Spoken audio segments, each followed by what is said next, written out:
We're going to start the afternoon with Jim Adams, chair and professor at Northwestern, and he's going to give his little bio and begin our afternoon for us on leadership. Well, thank you very much. It's a pleasure to be here. It's intimidating for me to interrupt such great leaders in table conversations, so I hope that we can have a little bit of a dialogue that's worthy of that interruption. You're having the pleasure of interacting with really all-star senior faculty, the best of any industry, so it's a pleasure to be in the room with them and a pleasure to be with you. I'm Jim Adams. I'm chair of the department at Northwestern. I've been chair at Northwestern for 19 years now.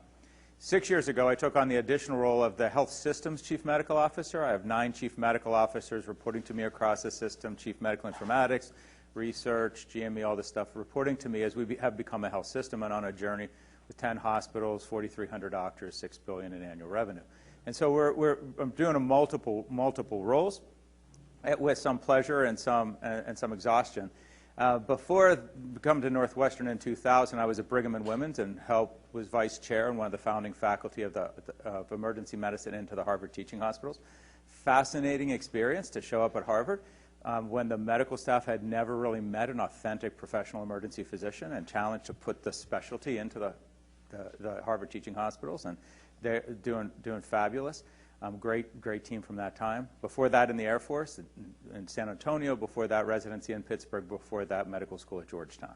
So I give you that resume because it touches and crosses paths with a lot of your lives, and I've had a lot of good and bad leadership experiences that in this next very brief time we get a chance to share. No financial disclosures, but I really want to give good credit to former CEOs or current CEOs that I've interacted with, and had the pleasure to spend a couple of days with this guy named Jim Collins, who wrote the book Good to Great, who spent a lot of time thinking about what great leadership requires, and especially to many emergency medicine colleagues. I mean, the Lynne Richardson, the Judd Hollander, and who else is in the room? I mean, these are just fabulous leaders, so full credit to them. I've gotten a lot of lessons from them. And in this, to distill it now to a very brief time, I want to impress upon you something that was, in these last years, doing these complex administrative and academic EM jobs, and still clinical, one of the things I've become more and more impressed with and understand more and more deep is that throughout all the writings of leadership, and think about writings of leadership, of all the books published, religion, money, love, and leadership, that's all the modern world publishes anymore. And leadership is one of the prominent topics. Jim Collins, who wrote Good to Great, spent years and years going deep into the best companies that sustained through turbulent times, succeeded across time and space. And what he found was that the great leaders, the ones who were able to build and sustain great organizations, had a common characteristic. He calls it level 5 leadership. It's marked by humility. What an odd thing. Because the founding of our profession was driven by dominance, right? We had to wrestle the profession away from everybody else.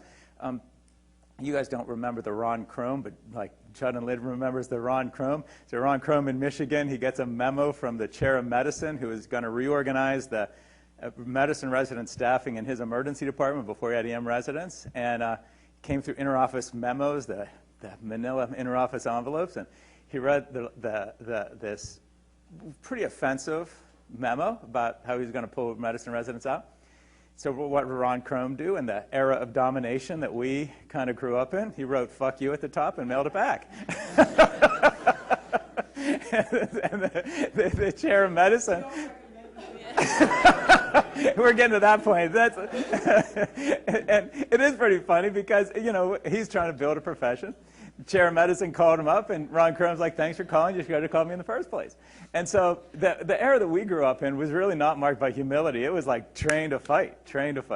And so, but the level 5 leadership don't really do this, and we have to pivot. There's the confidence. It doesn't lack confidence, and it doesn't lack fire inside, but there's this humility. Sam Walton, old man Sam Walton, not modern Walmart. Old man Sam Walton built up Walmart because he said we got to lower the cost of living for people in the United States, and he really lived to those values. He didn't have a lobbying firm in D.C. He flew coach class. He and his execs stayed at Days Inn. And the U.S. Chamber of Commerce introduced him when they had to visit D.C. He lived those values, a humble guy, but a fire of passion to lower costs for people in the United States. They have a motivation, a direction, a clear purpose, and strong values and engagement. So these insights I'd like to share in this brief time, and then also give some exercises of self-control, because in our stimulating world, and the world in which we're, I think, overstimulated in all dimensions, personal and professional, we've got to take some exercises away so we can develop those leadership skills. Interestingly, 2019, an early part of this calendar year, a huge scientific breakthrough happened that I just wanted to share. It was kind of cool. For the first time ever, they were able to do functional MRIs on 25 people on LSD. It was like, people know when you're like on acid, like something's going on with your brain, but nobody ever really could know it or visualize exactly what was happening. And so you can see at base state, they're just saying, just think quietly. And the placebo, they're reflecting on the past, reflecting on the future. And this base state, everybody has a default mode. Everybody has a default mode, and no matter how much you try to quiet your brain, there's still brain activity. And this default mode moves from the posterior cingulate gyrus across the lateral parietal and then into the anterior frontal cortices. But on LSD, everything in the brain activates. And so it was an interesting but contemporary scientific breakthrough.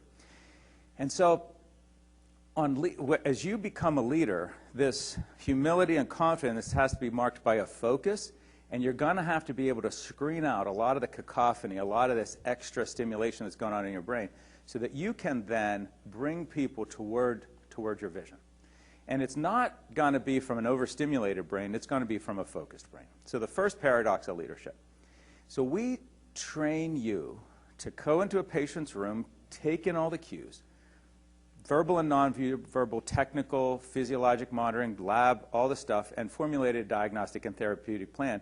And you harness the armamentarium of modern medicine for that diagnostic and therapeutic plan to be implemented. It's a very powerful position that you hold. You don't feel powerful, but you get to harness the entire armamentarium of modern medicine to benefit a patient, right? It's very cool. And so you are actually acting, no matter how nice you are, no matter how hospitable, no matter how much the hospitalist gives you a hard time or the consultants gives you a snarky comment, you're still in a very powerful position, right? You're in a powerful position. You're in a position of leadership. The paradox, if you're now moving into a corporate leadership, is they exercise it in a very different way. So as a physician, you're formulating the diagnostic and therapeutic plan. You're communicating it hospitably, thoughtfully, thoroughly, hopefully to the patients and the nurses, because they're going to help you execute the plan. We forget to communicate, and therefore we forget to lead. First point of leadership is kind of got to communicate your vision. So first exercise when you go back.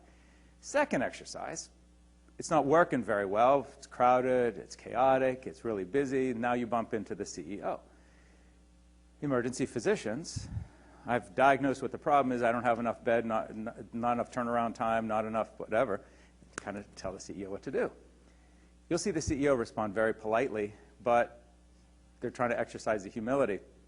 That's not how they behave. In the boardrooms, in the conference rooms, the CEO is not pretending like they have all the answers. They're not pretending like they know. They know what questions to ask. The CEOs say, I just need to know what questions to ask. I need people who are smarter than me then to formulate the answers, and then they'll decide what to implement. So the true leadership, you'll have ability in your technical expertise to formulate and implement a diagnostic and therapeutic plan, but the ability to quiet yourself and ask questions is actually the more powerful. CEO bumps in, how are things going? Oh, lots going well, but we struggle with the crowding. How should we think about dealing with this crowding? It's quite stressful, admittedly, and we're perfectly capable of dealing with stress. Tell me how we should think about this challenge, right? Asking people for their thoughts and advice starts to put you in a position of powerful leadership. The leaders of great organizations, interestingly, have a common characteristic. They're very quiet and, as we mentioned, humble, but this fire of ambition inside, you're not really compromising your ambition to have a great department or do great for patients. And the great leaders honor others. They respect the hardworking people whose daily work really makes things happen. This is true. The people who've studied leadership know these things occur over and over. In March, went to this guy, Jim Collins. He did the Good to Great book. And in this very white, stark thing in Boulder, Colorado, in his conference room, in the very corner of a board, was this, it said 20-mile march. This is another theme he has developed in his books. And it said 1,020. I said, Jim, what is that? He said, in this year, I have spent 1,020 hours on my personal research for my next initiative. He said, that's where I'm focused on, that's what I'm going to deliver. And he said, I need to make sure that every year I commit 2,000 hours to my goal. It costs $60,000 to spend 2 days with Jim Collins. He could make a lot of money. He's spending most of his time on his next thinking. In emergency medicine, we're distracted by we're this, that, we're moving. The ability to focus is what's going to help you accomplish something, and it's in that focus where others will gather and you will be leading. He also develops the concept of a hedgehog, the intersection of what you're passionate about, what you can be best at, and what will bring you resources, right? So Lynne, throughout her career, she's been passionate about health services research, improving the healthcare delivery systems. It's brought her great recognition in Mount Sinai, in New York City, in the nation, in the world. She's known at the NIH because she's passionate about this. It has brought her resources. She's developed research programs in an institution that's not going to give her resources. She's found her own resources, and she can be the best in the world at that. She has found her hedgehog. She's living in her hedgehog. I'm sorry, right? And Judd Hollander, he's navigated from his research, built research in emergency medicine, and now pivoted to Jefferson and innovation. He's in his hedgehog, what he can be best at the world at. It's an honor to be in their presence. They're the great leaders who you want to follow. But you'll see that they're going to bring you out. They're generous, contributing to you with a humility, but no doubt a passion for what they do. So the question for you as you're developing your career is, what are you leading toward? What's your legacy going to be? How are you going to change the world? Judd has changed the world. He's on his next act in changing the world. Lynne has changed the world and powerfully impacted me in a very positive way. I love to be in their company. Seriously, great leaders. We need you in this next era to be the great leader. Choose. Stay humble. It's not arrogant. Choose. And then everybody comes up, and this former CEO was asked by one person, he's like, how can you spot young leaders? And the CEO is kind of a very successful CEO. He said, they're the ones leading. And everybody just kind of shut up for a second. He said, no, you don't understand. He said, I've been a CEO for like years. People come up to me, I want a job, I want a position, I have this talent, I need a promotion, I want to be able to lead, I need these resources to lead. He said, but if I walk in the thing, he said, there's some people there that are people coming up to and asking for their advice, asking for their help. They're helping make their unit better. They're just leading. They're leading. And resources then come to them. Very interesting. He said, you can always spot the leaders because they're leading. And you can see inside these young emerging leaders or the old wise leaders a certain brilliance and a certain integrity that's consistent in their leadership. The confidence and the humility, the direction and the vision, but then this values and the engagement that's constantly present in them. It's interesting because it shows up very consistently, but there's many times that it really counts. In the specialty of emergency medicine, we always focused on the benefits of the patient. Rich, poor, young, old, we're going to care for the patients any place, any time. If we ever lose that, we've lost the profession. We go to the values and the engagement. So you're going to have to stay true to that. Post-World War II, Europe is in disarray. The Nazis have been defeated. Japan has been defeated. And now Europe has to rebuild. And then in the rebuilding of Europe, people were exhausted. Europeans exhausted, United States exhausted. And we had harnessed the entire economy of the United States and the lives of so many young people who died in the war that the United States was exhausted. Hundreds of people in the State Department in the United States now formulating the reconstruction plan of Europe. All the European countries have to be rebuilt, including Germany, the country just defeated. And George Marshall, who had strengths and weaknesses, he said, people at the State Department are going to be really smart and do this. There's going to be three principles.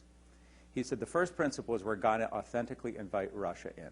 Russia is steering toward communism, we steering toward democracy. He said we're inextricably opposed, but we're going to sincerely invite them into the reconstruction.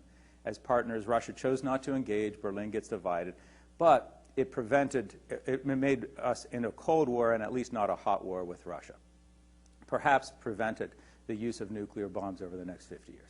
Second point, he said, we've got to commit money to the reconstruction, and in the end it was $13.5 billion, now over 100, in current terms, about $110 billion of additional resources the United States is going to commit to the reconstruction of Europe. He said, we're going to pay. Second principle, he said, in that money it's a gift, it's not a loan. It's a gift, they don't have to pay it back. They will not pay it back. Now we just commit our entire economy and all these lives, and now we're going to give more money, and they're not going to repay it. And he said, we will set the principles out for how it could be used, the governing principles, but within those governing principles, Germany and those countries will decide on their own how to use it. So those decisions of the Marshall Plan and the Reconstruction, he's let out the principles. He led it. He didn't have to be the expert. But in those principles, it allowed the countries to rebuild themselves with a pride but peaceful principles. Germany rose in the next 50 years to be a strong ally to this day. Treated Japan with similar hospitality and principles. They rose to be one of the world's great economies. So we were the first, and for the many years of the last generation, they were number 2 and 3 until the emergence of China. So Japan and Germany, the two enemies that we defeated in World War II, have been our best friends since, because we had values and integrity in the leadership. Counterintuitive. It's just counterintuitive that we should have behaved in that fashion. So this brilliance and the integrity is essential. So now how do we get there? Some of you are gifted with a natural ability, but even that, you're going to have to exercise, because post-World War II, emergency department fight, build, you're going to be amped up, you're going to be hot, you're going to be wanting to fight. Natural. But you're going to have to quiet yourself. So that's overstimulated brain on LSD, that's kind of us in the emergency department. We're hallucinating sometimes, we're overstimulated, we're kind of out of control. And so we're going to have to cultivate the ability to quiet our brain. So if I had asked for 10 seconds just to have complete silence in the room, right? Ready? Just 10 seconds, complete silence. All right, was there silence? Okay. It's quiet, but there's all kinds of stuff going through your brain. There's a constant voice in your brain. You're getting like in fights when you're driving home with people that's not even in the car, right? Right? You do. Like in this moment, there's all kinds of stuff going. You're like 10, 9, 8, 7. Like she's back there like, she's like, oh, I should have peed while I had the chance. And he's like, oh, I hope my stomach doesn't grumble, right? There's all kinds of like weird stuff going through your mind all the time. But like, what's the difference between the voice in your head and the voice in the head of the schizophrenic? They know theirs isn't real. You think yours is real. It's creating your moods and reality and beliefs of your life. They're getting medicine for theirs. But the only difference, you have the blessed ability to control the voice in your head. They can't control the voice in their head. You have the blessed ability if you can quiet the brain. So you got to recognize the voices going on. You got to become imperturbable. Achieve self-control through the imperturbability. Stop talking to yourself. Get real insight. Because if you stop talking to yourself, you can hear the patients, the administrators. You can hear not just what's happening, but why it's happening. And with that understanding of why, start to then exert leadership and assert effectively and have a vision. I count braver the ones who overcome their desires than those who conquer enemies, for the hardest victory is over self. The hardest victory is over self. Human beings are principally wired. So why did human beings survive throughout the arc of human evolution? Makes no sense. We're subject to heat and cold. We're vulnerable to the elements. We're vulnerable to little spiders and little bacteria under our skin. We're vulnerable to lions and tigers and bears who can chase us down or faster than us. We're not well armored. We're fleshy and vulnerable. Why in the heck did human beings survive as a species? For one reason, we have a primed neurologic system where all our senses are principally designed to do one thing: detect and respond to threat. That's what we do. Fight or flight, mediated in the amygdala. And your amygdala is provoked every day in the emergency department, and your whole neurologic system is designed to do that. One of my residents gets in a fight with a hospitalist. I'm like, why'd you get in a fight? He's like, well, I just called, like, hey, this is John. I have a 90-year-old COPD exacerbation, need to get admitted. Like, well, why'd you get in a fight? He's like, he went like this. I'm like, he sighed. You get in a fight, it ruins your day, it ruins my day. You're in a fight because he sighed? His amygdala fires like, you don't have to be such a jerk, and they're like fighting. But it's our life, right? Our amygdala is firing, and we're responding, and we're there. But the problem is that you're designed, our neurologic systems, no blame, designed to detect threat. You think you're rational. You think you're sensible. No, there's a voice in your head that you're not even aware of, responding to your amygdala, explaining why all the world is bad and why you're good, and you think that you're rational. You're not rational. Functional MRIs, I showed you the functional MRI and LSD. It's very cool technology of the past generation. Put a person in a functional MRI. Try to see how people think. So they can see people's amygdala fire when their fight or flight response is mediated. But then the people ask just very benign questions, very benign questions. Okay, calm down, like, okay, just think some pleasant thoughts, get to this default resting mode. And then they ask, is it okay to have sex with a chicken? Right? And so they said, answer as fast as possible. And they're like, no. Like, everybody says no. Like, it's not and they can see that answer no is mediated in a very primitive part of the brainstem, right by the amygdala, like no. Okay, like amygdala to frontal lobe, boom, no. Then they ask why. Nobody can answer. And so then you start to see the cerebral cortex activate. People are trying to find a reason to answer. And then they ask the people in the functional MRI ask stupid questions. They're like, well, do you own the chicken? They're like, is the chicken alive or is it dead? Right? They're asking like these stupid questions. Now, this is human beings. It's not just you and it's just not them. It's all of us. We're principally designed to detect threat. And then the cerebral cortex activates to help us understand the threat and then justify what we just answered. So the reality is, you make a decision based on your reflexes and impulses, and then you justify. You're not rational. You're instinctive, impulsive. And then you're self-justifying. Everybody's like that. And if we think that we're principally rational, we got it wrong. If we put a mouse in a maze, mouse in a maze, twist and turn, doesn't find cheese, what's it do? Has amygdala, wired to sense threat, but very small cerebral cortex. Comes back, doesn't think anything about the maze, tries a different path, comes back, tries a different path, finds cheese, right? Put one of my doctors from Northwestern in the maze. What do? Who the hell built this GD maze so crooked? I stayed for 12 years. I don't deserve to walk this crooked maze, right? And you didn't even paint the walls. It's all scuffed and scratched, right? Like, oh my God, this stupid crooked maze, right? Down the maze, doesn't find cheese. What's the doc do? Holy H, well, there is no cheese here. Nurse, you're supposed to put cheese here. You're the worst nurse in the world. You don't even stuck to cheese. CEO, you make millions of dollars a year. You can't afford cheese. My God, I've worked so hard. I walked out of this crooked maze for no cheese. Then back to the beginning of the maze, what do? Try a different path? No. Tell everybody, worst maze in the world, there's no cheese here. I got to find a different maze. Our problem is our cerebral cortex. Because it's talking to you, creating a reality, but you have the blessed ability to change the reality and change your interpretation of the world. But you will have a repetitive style and habit.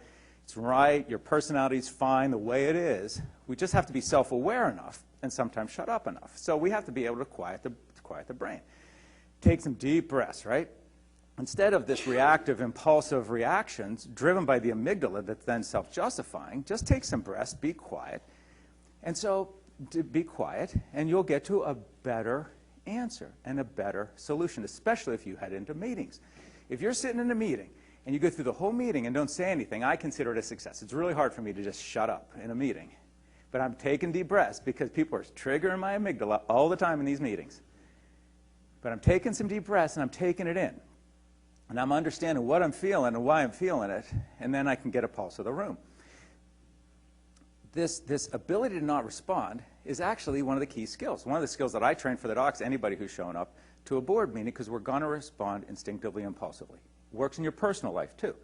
You walk home, the person you love says, oh, you never spend any time with me. You've had a busy string of shifts, you've been working really hard, a bunch of stuff's happening, you're stressed and tired. You walk home, the person you love is like, oh, you never spend any time with me. What happens? Your amygdala fires, your blood pressure goes up, your autonomic nervous system kicks in.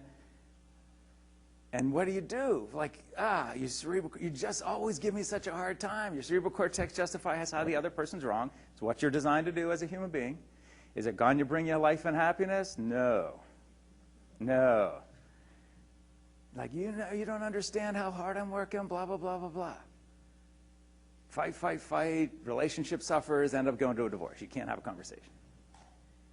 If, mouse in the maze, just shut up, you're allowed to feel it, you're going to feel it, it's not wrong to feel it. Deep breaths, you never spend any time with me.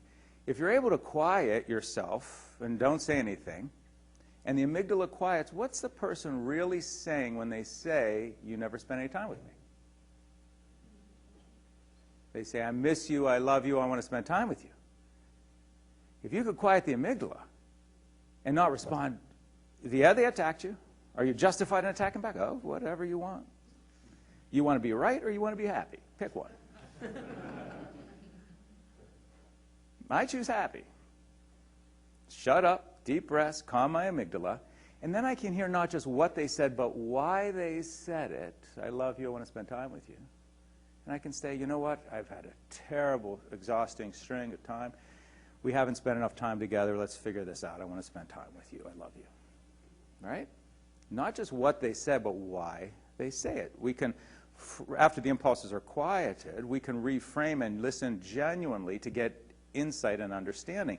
Sometimes it's not physiologically possible to quiet yourself. I'm working at 2 a.m. a couple years ago on one thing, and the patient put into a room, and she's screaming, I want my Dilaudid, I'm in pain, I want my Dilaudid. I'm like, oh my goodness, I hated her, right?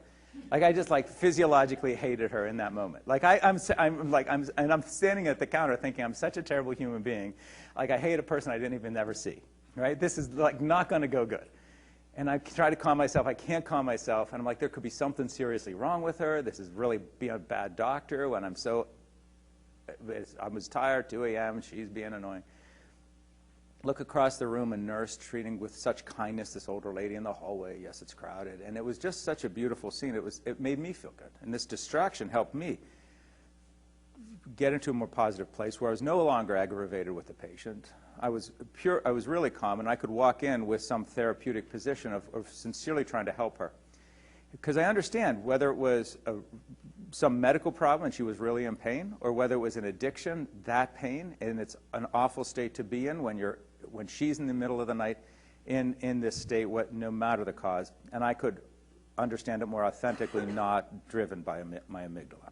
And so the techniques of control, breathe, reframe, distract, in your meetings with the faculty, with the colleagues, are essential. And then it gives us the ability to start to shift to positive language. As in the military, this guy, civil service, secretary, civil service, housekeeper, civil service infrastructure, military nurses, military doctors, military techs doing the medical care.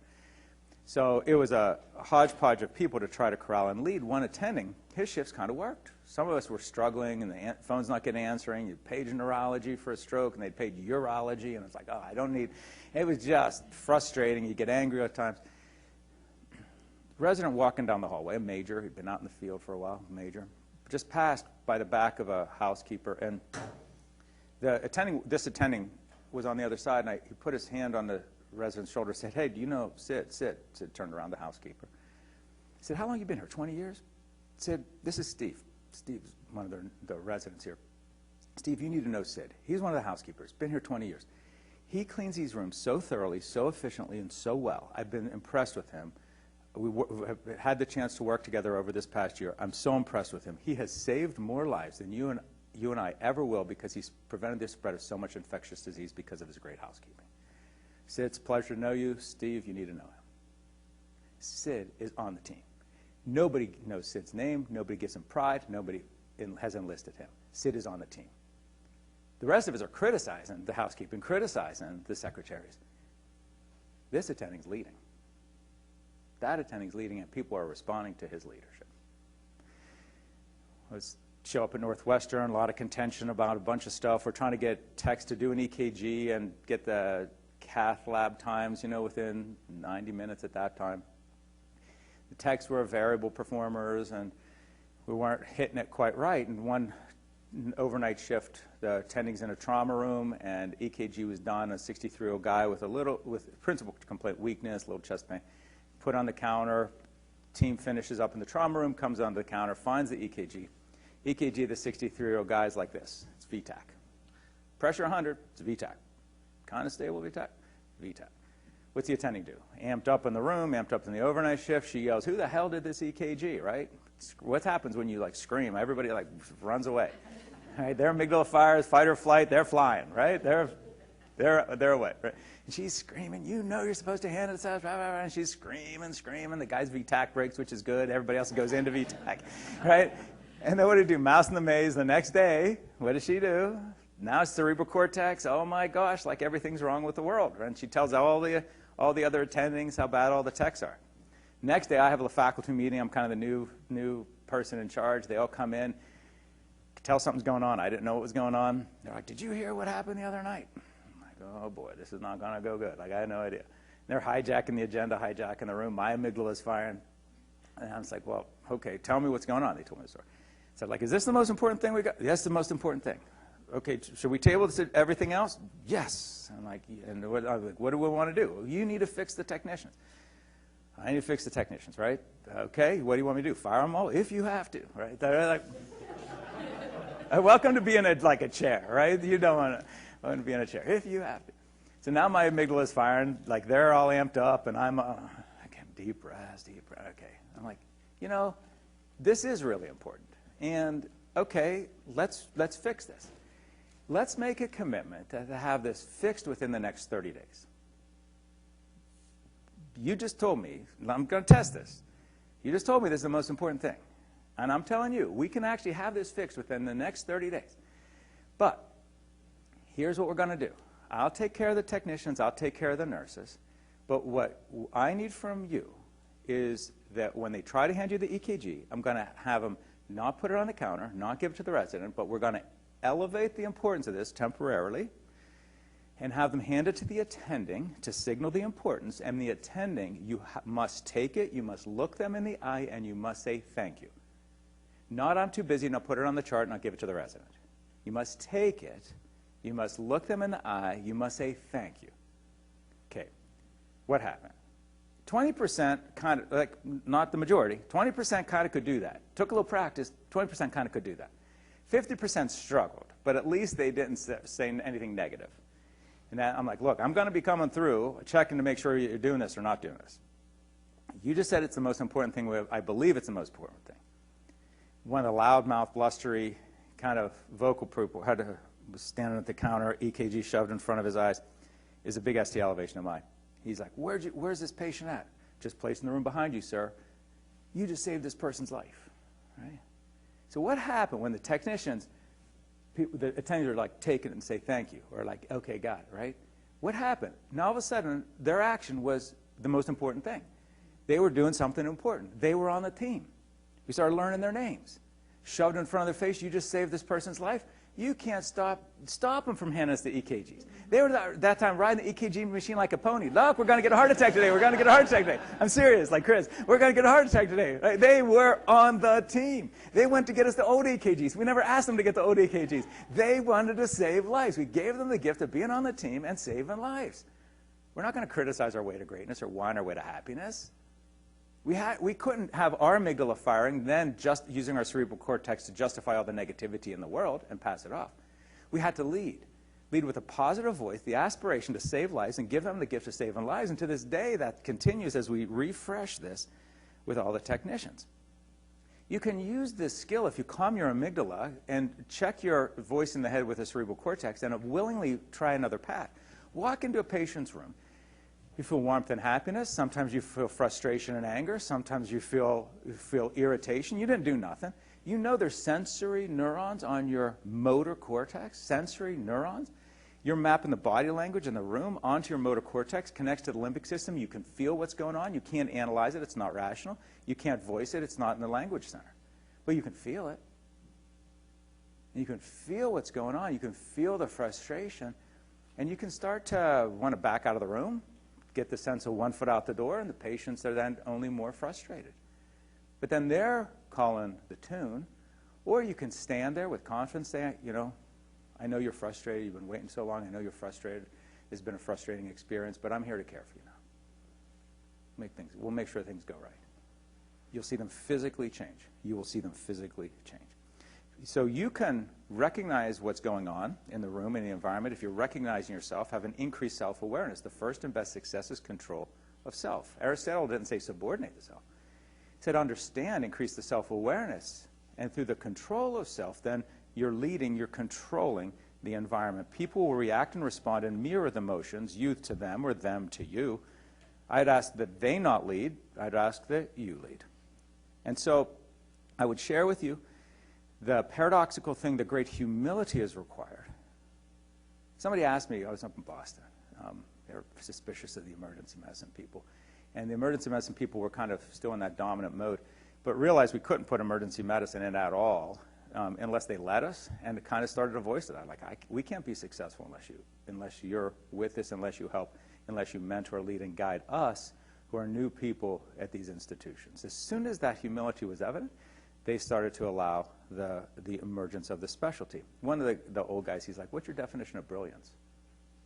I really didn't have a definition of brilliance. And I said, what's your definition? He said, somebody who has a little insight into the vast amount of information they do not yet possess.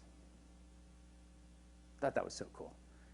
It was this confident but humble insight that as you're leading, you're going to have to decide what you're motivated and directed toward, steeped with the values and engagement that can never be perturbed. But these exercises of quieting our brain, learning self-control, gaining real insight, because we can quiet the voice of our head and hear the why, not just the what, and then we can decide how we voice in a positive manner.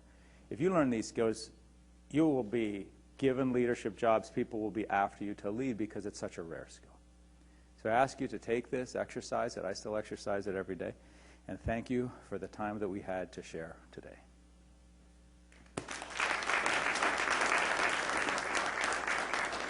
I think we have a few minutes. Yeah, that was really fantastic. We do have a few minutes for questions. She said it's fantastic because I ended on time. It wasn't anything to do with Exactly. My bar. Judd.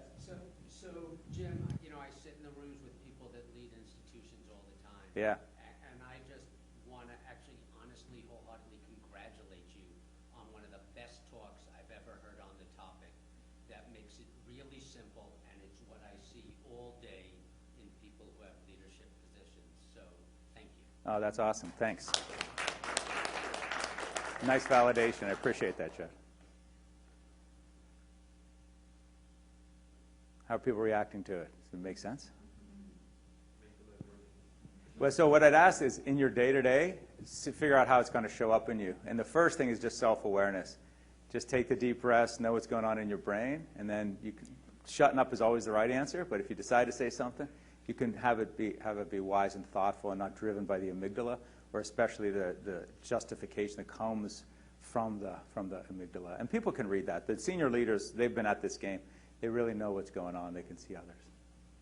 Thank you, Dr. Kline. I was just wondering, you've heard a lot about like leadership, and right now at Stanford, where I work, we have a lot of physicians that are in leadership positions, or they do a lot of leadership work, quality improvement projects, but they don't necessarily have a leadership title.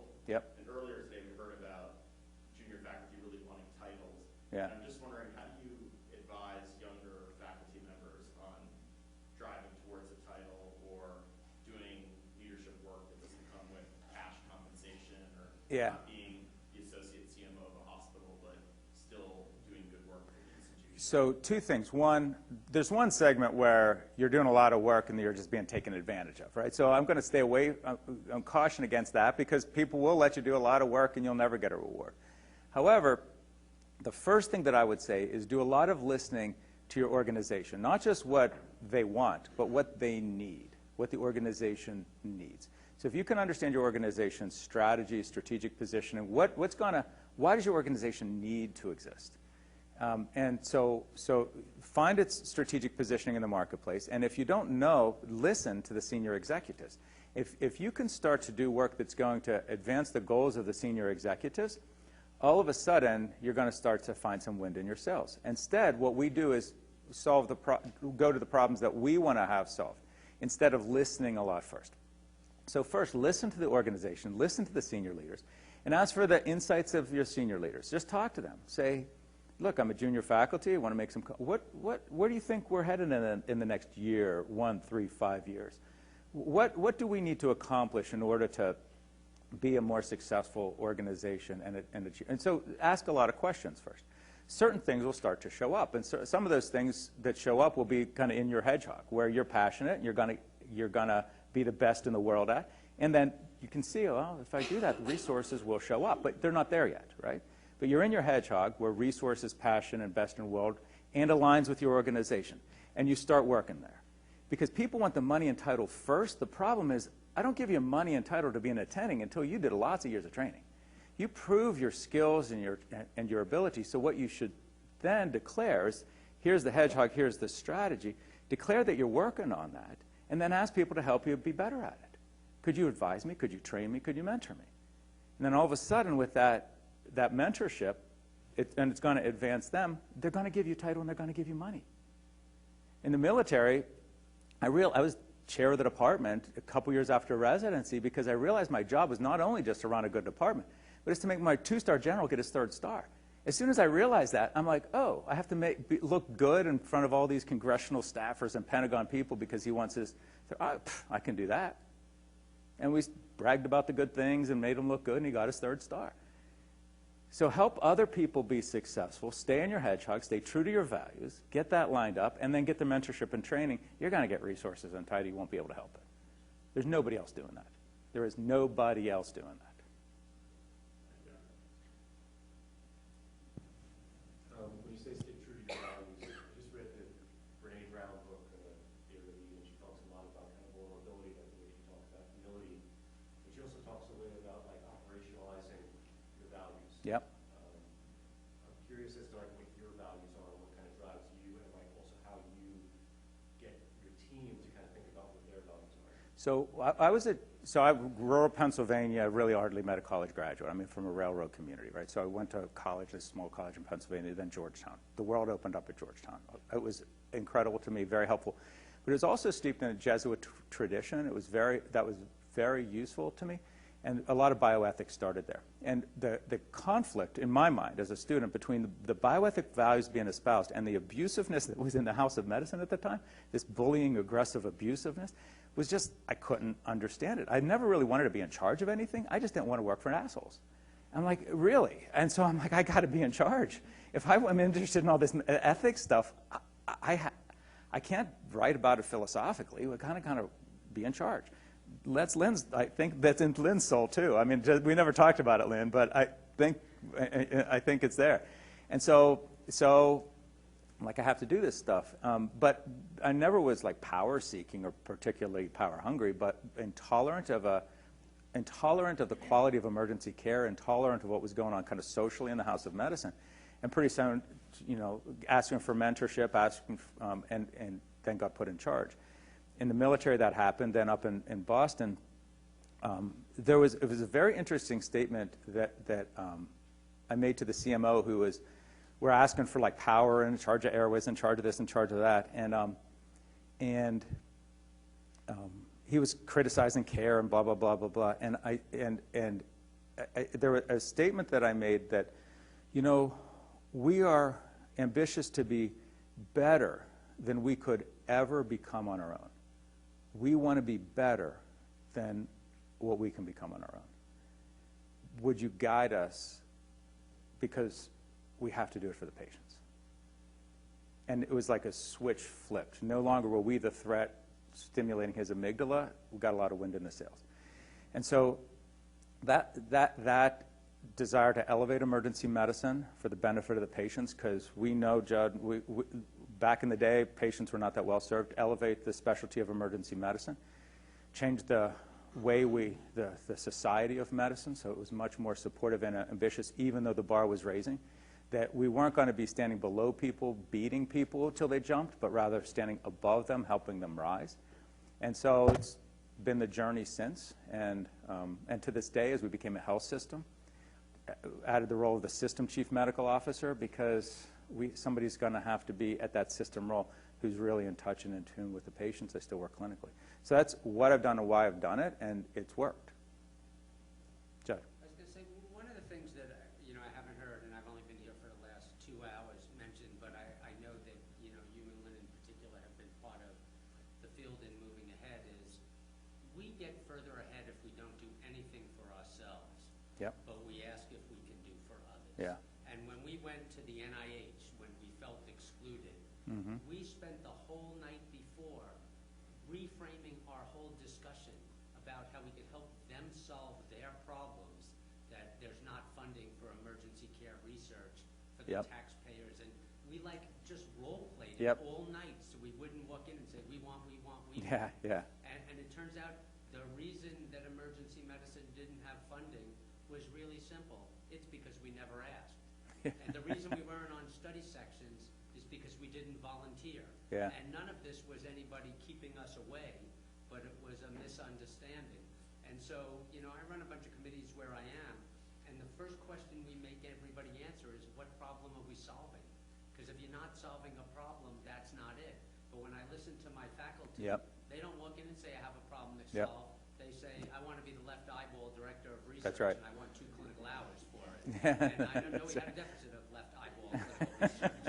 And so in thinking for your path forward, and you've said it in different words here, it's I would just say it's really good if you think, how are you helping someone solve their problem? Because if it's their problem, they will like your help. That's right. Absolutely. Other thoughts or reactions? One more question? Or? So what I'd ask is this not be a lecture, but it really be something that you think about and really exercise when you go back home, and that this become daily self-observations. Feel your amygdala fire, understand your cerebral cortex that you're going to justify, decide how you're going to walk through the maze, and it's been a pleasure to spend this time with you, and even bigger pleasure to spend a little time with Lynne and Judd. Thanks very much. Great, thank you so much.